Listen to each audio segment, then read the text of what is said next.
নমস্কার বন্ধুরা, দেখো আজকে আমি পুঁই শাকের চচ্চড়ি নিয়ে চলে এসেছি চিংড়ি মাছ দিয়ে। তোমরা কে কে খেতে ভালোবাসো পুঁই শাকের চচ্চড়ি আমাকে কমেন্টে জানিও। দেখো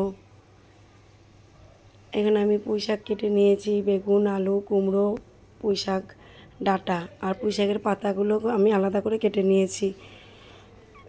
গ্যাসে কড়াই বসিয়ে তাতে তেল দিলাম, তেল দিয়ে শুকনো লঙ্কা, তেজপাতা আর পাঁচফোড়ন দিলাম, দিয়ে এবারে সবজিগুলো ঢেলে দিলাম। পুঁই শাকের সবজিগুলো দিয়ে নাড়াচাড়া করে এবার আমি মশলা দিয়ে দেবো। হলুদ দিলাম 1 চামচ লবণ দিলাম, 1/2 চামচ জিরের গুঁড়ো, 1/2 চামচ ধনের গুঁড়ো,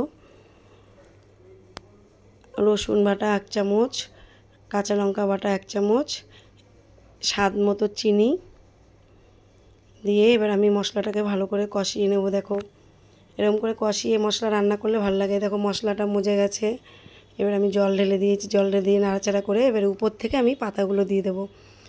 উপর থেকে পাতাগুলো দিলে কি হয়, জলটা বেরোয় না। এই দেখো উপর থেকে পাতাগুলো আবার পুরো মজে গেছে। দেখো এই দেখো পুরো জলটা শুকিয়ে গেছে। এখন যেমন সবজি তেমন গোটা রয়েছে। এবার চিংড়ি মাছটা দিয়ে নাড়াচাড়া করে নিলাম। দেখো এর উপর থেকে ঘি ছড়িয়ে নাড়াচাড়া করে এবার আমি নামিয়ে দেবো। দেখো পুরো পুঁই শাকটা আমার রেডি, সব কিছু গোটা আছে। এরকম করে রান্না করলে খেতে কিন্তু খুব স্বাদ লাগে। তোমরা একদিন বানিয়ে দেখো, খুব সুন্দর লাগে খেতে।